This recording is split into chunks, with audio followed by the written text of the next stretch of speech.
In this video, I'm going to show you how to design this recipe card in Figma. So let's get started.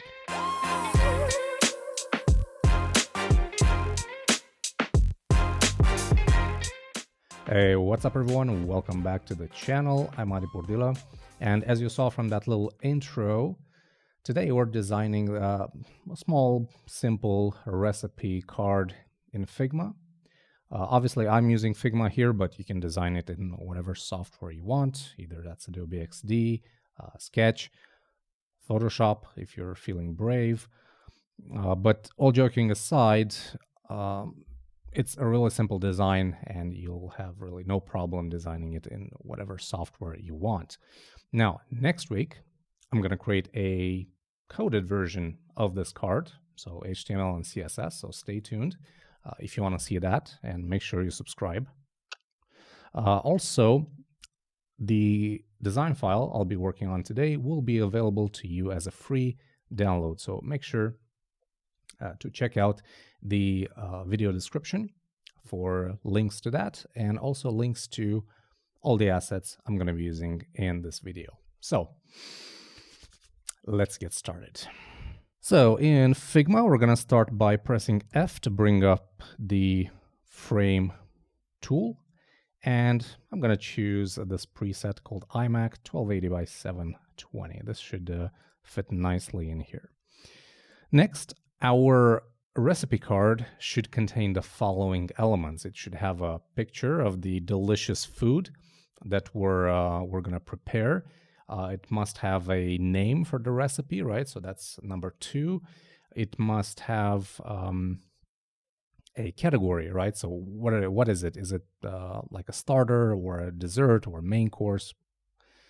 Then it needs time for completion time, and we also need like a number of likes.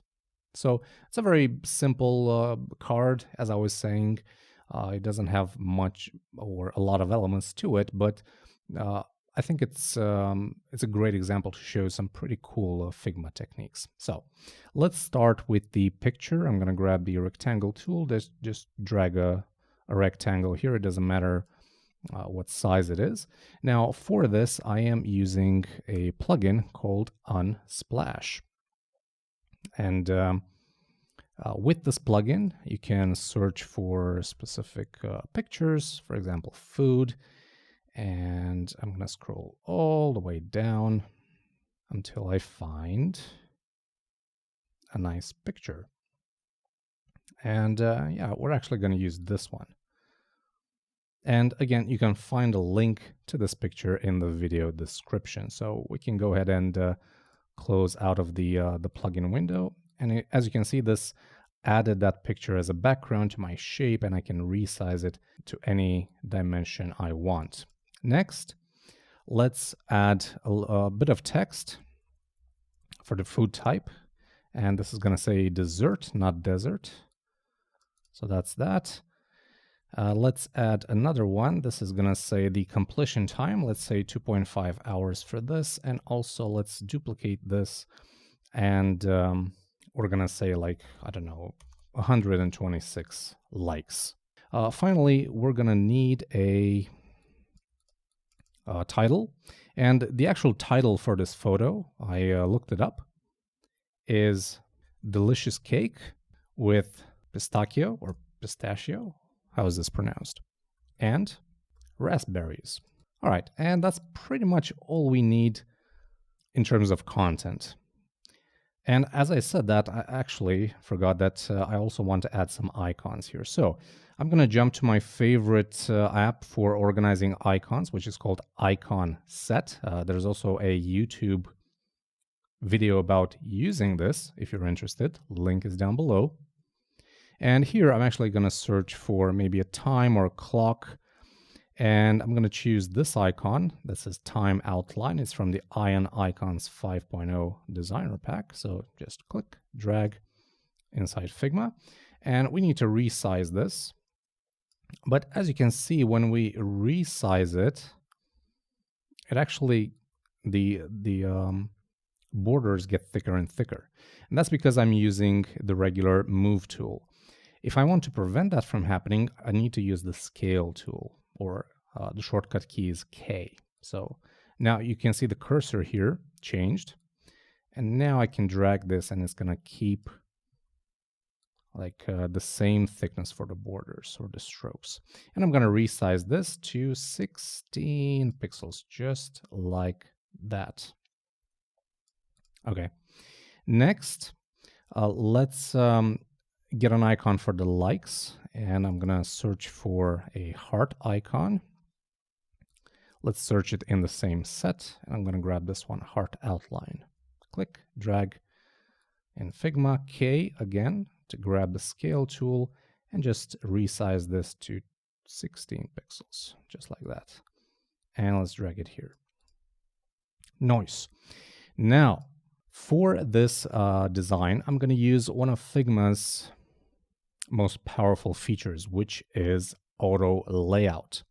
So auto layout works something like this. I select one or multiple elements. In my case, I'm going to select these two, and I'm going to press Shift A. You can also right click and select Add Auto Layout. So Shift A, this is going to add those two layers in their own frame, as you can see here. And we'll also apply an auto layout to them. By default, it sets the direction to horizontal because that's how they were laid out, but I can always change the direction from here. And it sets the spacing between items to 6. Now I'm going to change this to 8. This is where you can define a padding around items. I don't need it in this case, but I'm also going to change the alignment. So in my case, I'm going to choose this option that's going to vertically align these two elements. Cool. Next, I'm going to do the same for this group. Shift A, 8 pixels here. Change the vertical alignment. And now I want to create a nice background for this food type.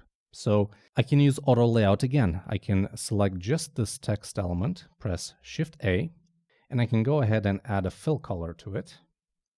Let's say something like this, just so I can be able to see it better.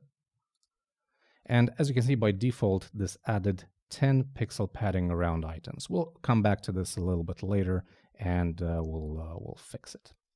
Now, our card is actually not a card yet because we don't have a background to it.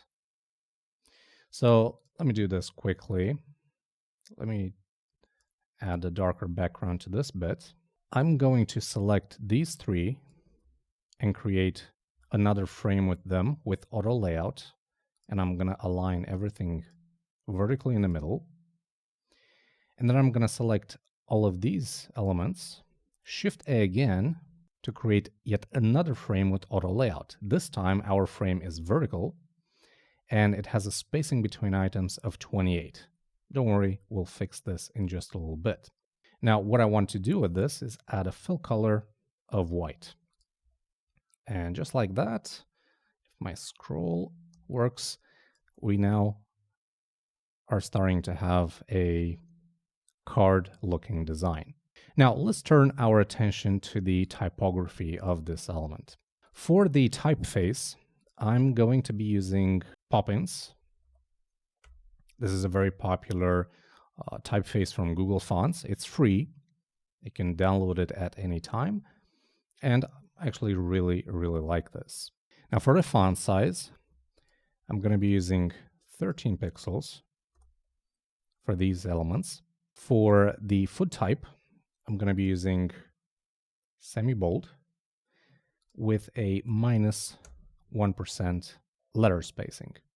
Because I feel that for this particular typeface, for Poppins, we need to add a little bit of negative letter spacing. I think it just looks a lot better like that. For the title, I'm going to be setting the font size to 20 pixels. And I'm going to make this bold. And I'm going to set the letter spacing to -3. There we go. All right. Now we're starting to get somewhere. Also, let's talk about the colors. Right now, in this entire frame, we are using this pure black 000, but I don't want that. I want to use like a dark gray. So for that, I'm going to be using 070705. And by using the selection colors panel here in the inspector, I can basically change one color and it's going to apply to all of the elements that use that color. So enter, and that's it. Now, I want to make these icons just a tiny bit, or actually a lot more faded. So I'm going to be using a 25% opacity on that color. And for the text here, I'm going to be using 75% opacity. This one stays at 100% opacity. And let's turn our attention now to the food type, to this badge here that says dessert. Now for this, what I usually do in these cases is I just sample a color, for example, from this area, or maybe this area right here, and just fine tune it until I get to the color I want. So in my case, I'm going to choose maybe something like this. All right. And let me just paste it in here. And I think that's a little bit too saturated. So I'm just going to move my cursor here towards the grays to mix it up a little bit and to desaturate that color. And actually, in the end, the color that we're going to be using here is BB5274. And that's the final one. Now, the text inside, we're going to be using white. And just to make sure that we have enough contrast, even though I think we do, let me just quickly sample these two colors. And we have a contrast ratio of almost 6, which is fantastic. Now, if you're interested in any of these tools that I'm showing you here today, the icon set app, the color picker that you saw, or this contrast app, I actually made a Skillshare class recently about how to set up your Mac computer for web design. And in that class, I go over all the tools that I use when I'm designing stuff on my Mac, and I show you each and every one and how it works. So I'm going to leave a link to that class in the video description and check it out. All right, now back to the design. I'm going to select this badge and I'm going to change its border radius to 100 to make it basically a pill shape. And let's start by defining some proper padding around this item. To do that, we're going to go right here and I'm going to define 4, 16, 4, 16. So 4 on the top and bottom, 16 left and right. I'm going to select these two elements, Shift A again to create another frame with auto layout, and I'm going to set a spacing of 16 pixels between them. Now I'm going to select this and this, Shift A again, and I'm going to add a spacing between items of, I believe, 16 or maybe even less, maybe 8 pixels. We'll do the trick here. But also, I want to have a little bit of padding around them. So I'm going to go to the padding here, and I'm going to set this at 32 top and bottom, and 24 left and right. And this basically allows me to have my image butted up right against the edges of my card, but also have a little bit of spacing around the main content here. Now, I think we still have a little bit of extra spacing here that we don't need, like this one, for example. So let's go ahead and delete that, actually set to 0, like that.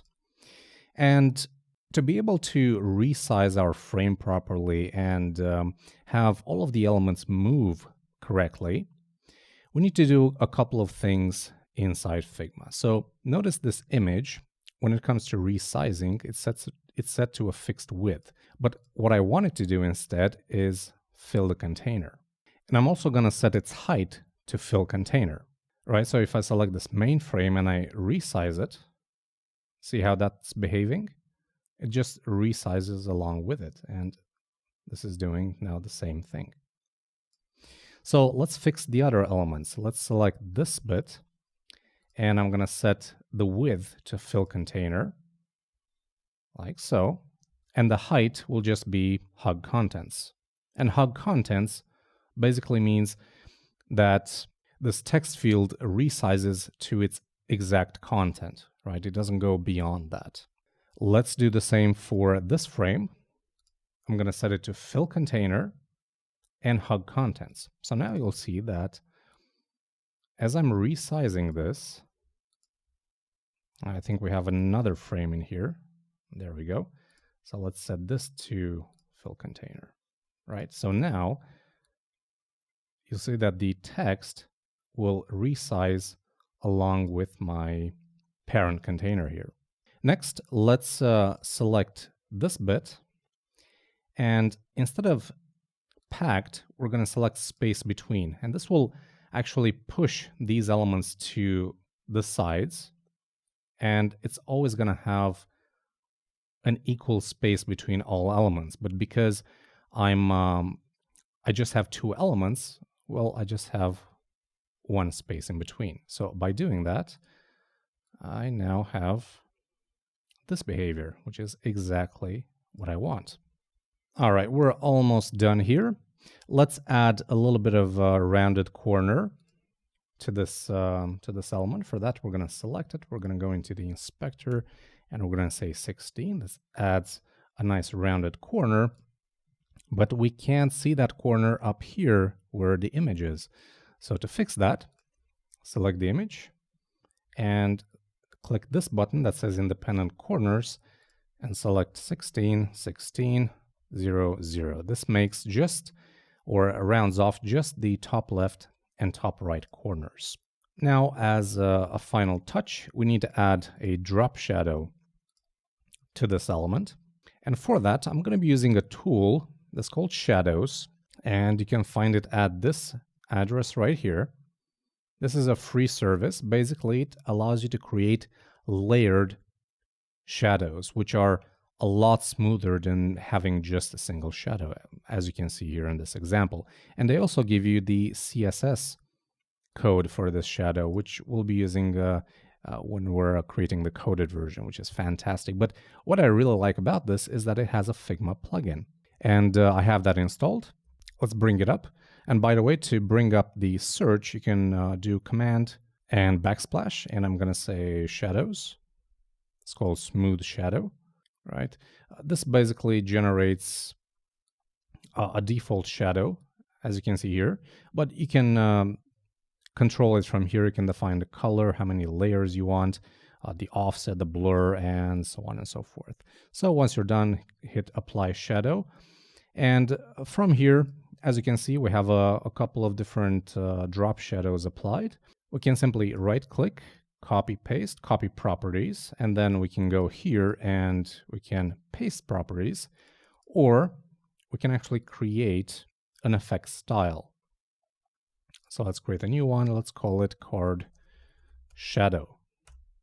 So that's created now. We can delete this. We can select our main frame and we can apply that effect just like that. And as a final touch, let's also change the background of this card to a much more desaturated color based on our badge color here, which is F0E5E9. Now just take this, align it in the middle, and just like that, we have a recipe card design in Figma. All right, and that is a wrap for this video. Thank you very much for watching. It was a bit longer than usual because I really wanted to get all the details right. If there are sections that you didn't understand, maybe I didn't explain properly, or maybe I talked too fast, even though that's probably not the case, just leave the comment down below and I'll do my best to help you out. All the links or all the resources that I used will be linked in the video description, and you can also download this file directly from Figma, and you can use it in your projects wherever you want. Also, make sure to stay tuned for next week's video, where I'm going to show you how to take this design and code it with HTML and CSS. So make sure to subscribe for that, and also give this video a thumbs up if you liked it. Thanks again for watching. I'm Adi, and until next time, take care.